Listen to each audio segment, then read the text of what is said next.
Hello student, I am Ankita Sahu, your teacher.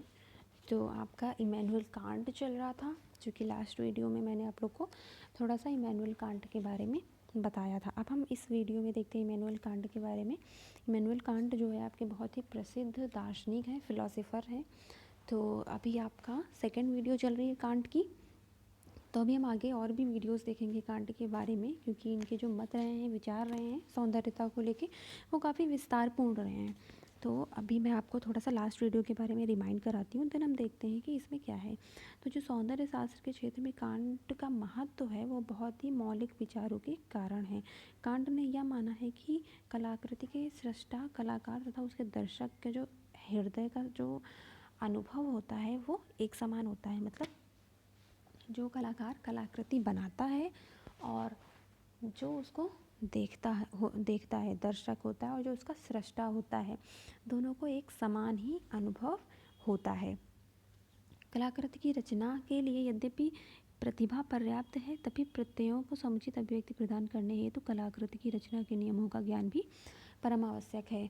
तो जो चीज़ें हमें नहीं पता हैं, तो उन चीज़ों का हम क्या करते हैं, जो कलाकृति बनाते हैं वो पूरी तरह से नियमों के साथ नहीं बनाते, तो वो ढंग से नहीं बनती। लेकिन अगर हम किसी चीज़ का ज्ञान करके, किसी चीज़ के नियम को फॉलो करके कोई चीज़ बनाते हैं, तो वो कलाकृति कैसी बनती है, अच्छी बनती है। तो कलाकार की प्रतिभा शक्ति जिन कलात्मक प्रत्ययों को प्रस्तुत करती है, वे कल्पना के ही प्रतिरूप होते हैं, कल्पना में आए हुए रूपों का प्रतिबिंब होते हैं और कलाओं की आत्मा होते हैं।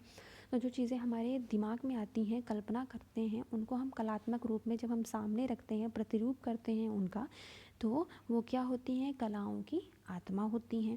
तो कांट ने 3 ग्रंथ लिखे थे, जिनका नाम आपको लास्ट वीडियो में बताया था। तो 3 ग्रंथ इनके जो हैं वो प्रमुख हैं, बाकी इन्होंने और भी ग्रंथ लिखे हुए हैं, लेकिन आपके इसमें 3 ग्रंथ प्रमुख हैं, जिसमें से क्रिटिक ऑफ प्योर रीजन बताया है, जिसमें अनुभव का सैद्धांतिक विवेचन किया हुआ है। क्रिटिक ऑफ प्रैक्टिकल रीजन बताया है, जिसमें व्यवहारिक अनुभव का विश्लेषण किया हुआ है। और थर्ड है इनकी critique of the power of judgement, जिसमें इन्होंने सौंदर्य अथवा कला संबंधी अनुभव का व्याख्या की है। तो आपको बताया था कि हम इनके तीसरे ग्रंथ के बारे में पढ़ रहे हैं। तो इनके जो प्रथम ग्रंथ में कहा गया है, वो कुछ विचार जो है इनके इस प्रकार है कि प्रत्येक भाव का किसी अन्य भाव के कारणवश संबंध होता है। जो भी हमारे भाव होते हैं, वो किसी न किसी चीज़ से जुड़े हुए होते हैं, किसी न किसी चीज़ से संबंधित होते हैं। एक ही भाव को जब हम अनेक वस्तुओं के साथ अनुभव करते हैं, तो उसका सामान्य रूप से स्पष्ट होता है, किंतु वस्तुओं के संबंध में निरपेक्ष विषय वस्तु क्या और कैसी हो सकती है, इसे जानने का हमारे पास कोई साधन नहीं है, क्योंकि हमारे प्रत्येक इंद्रिय बोध का संबंध देश और काल से सीमित वस्तुओं से होता है। देखो, हम क्या करते हैं, किसी चीज़ को जब देखते हैं उससे जुड़ जाते हैं, उसके साथ हमारा एक भाव क्या होता है, वो जुड़ जाता है, संबंधित हो जाता है। लेकिन उसका साधन क्या है, हमारे पास ऐसा क्या है उसको जानने के लिए, ये हम नहीं देख पाते।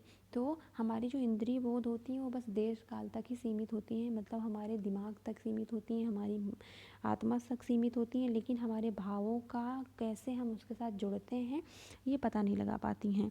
तो ये चीज़ें आपको मैंने लास्ट वीडियो में सारी चीज़ें बताई थी कांट के बारे में। और कांट ने बोला है कि बाह्य और आंतरिक दोनों प्रकार की शक्तियाँ अज्ञात होती हैं। अतः ना तो हम यही जान सकते हैं कि बाह्य प्राकृतिक हमारे ज्ञान के अनुरूप है या नहीं है, और ना ही यह जान सकते हैं कि हम अपनी कामनाओं में या कल्याण में आदि के बाहरी जगत में कैसे कार्यान्वित होते हैं या नहीं होते हैं। तो ये चीज़ों का हम कैसे पता लगाएं, तो ये इमैनुअल कांट ने थोड़ा सा कंफ्यूजिंग बताया हुआ है कि हमें उसका ज्ञान नहीं होता है, हम उससे अज्ञात होते हैं, जो हमारी शक्तियाँ होती हैं। किंतु हमारे जो अंतर जगत में केवल ज्ञान ही नहीं होता, क्या होती है, इच्छा भी होती है ज्ञान के साथ साथ।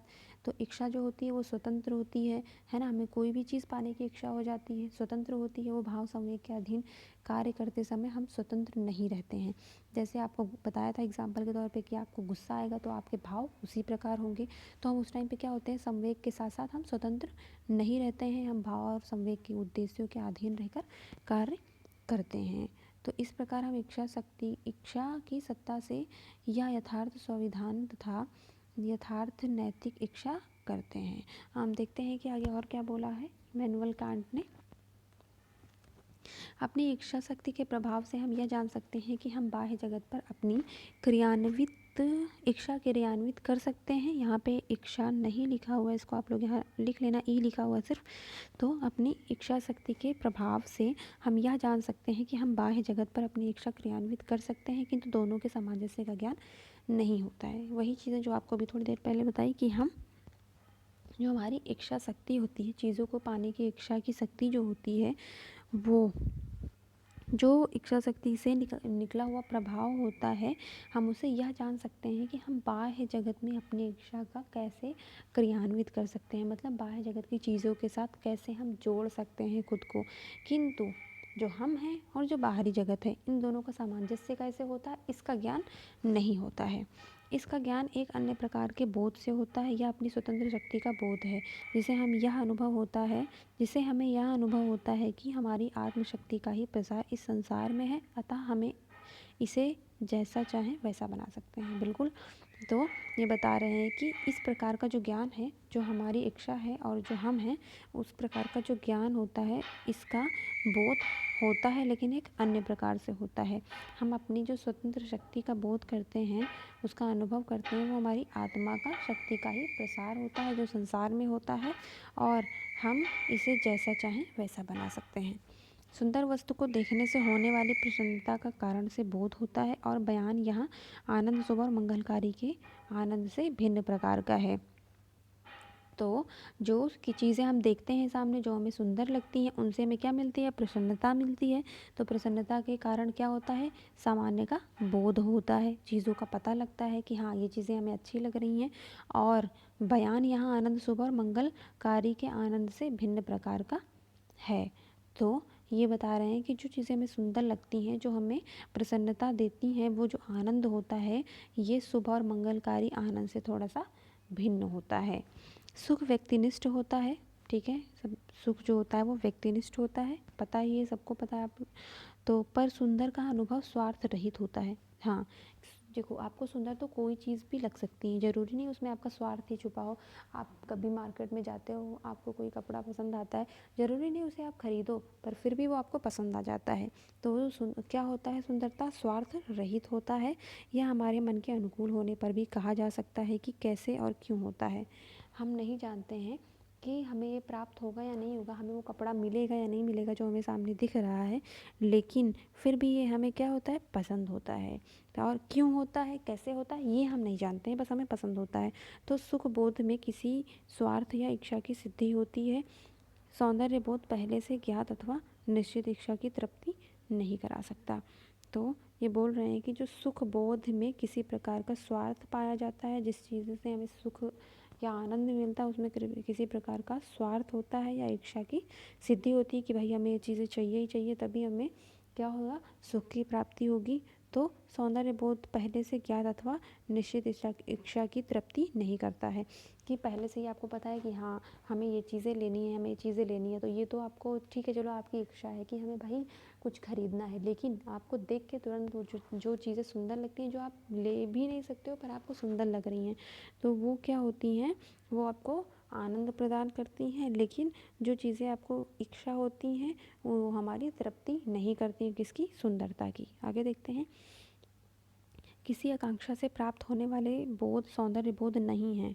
कल्याणकारी में भी आकांक्षा छिपी रहती है, सौंदर्य स्वयं में पूर्ण होता है।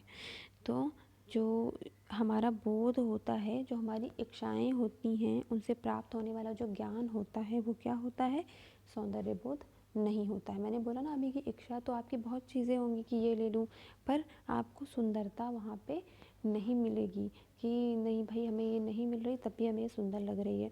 तो वो हमारी इच्छा से थोड़ा सा भिन्न होता है। कल्याणकारी में भी आकांक्षा छिपी रहती है, सौंदर्य स्वयं में पूर्ण होता है। तो आकांक्षा मतलब हमें पाने की इच्छा जो होती है, तो कल्याणकारी में भी ये छिपी हुई होती है। और सुंदरता जो इन्होंने बोला है, वो एक स्वयं में पूर्ण होता है, उसको किसी भी इच्छा की ज़रूरत नहीं होती है। किंतु जैसे अन्य वस्तुओं की पूर्णता का आभास देने के लिए आदर्श का उदाहरण दिया जाता है, वैसे ही सौंदर्य में नहीं होता है। तो किसी चीज़ को, किसी भी वस्तु को बता रहे हैं कि पूर्णता का ज्ञान देने के लिए किसी न किसी चीज़ का हम एग्जाम्पल लेते हैं, लेकिन सुंदरता के लिए ऐसा नहीं करते हैं। इसमें उद्देश्य भी स्पष्ट नहीं रहता। इस प्रकार सौंदर्य पूर्णता तथा उपयोगिता से पृथक होता है। तो जैसा कि आप लोगों ने पढ़ा था कि प्लेटो ने उपयोगिता को महत्व दिया हुआ है, तो लेकिन इन्होंने क्या बोला कि सौंदर्य जो है अपने आप में पूर्ण होता है। इस प्रकार का जो सौंदर्य होता है वो किसी उपयोगिता से हम पृथक नहीं कर सकते कि भाई उपयोगी है तभी सुंदर है, तो ये उपयोगिता से पृथक रहता है। सौंदर्य बोध कल्पना और बुद्धि के सामंजस्य का ही फल है, किंतु यह उद्देश्य अनादर है।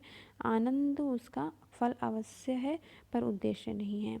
तो सौंदर्य बोध कल्पना और बुद्धि के सामंजस्य का फल माना जाता है।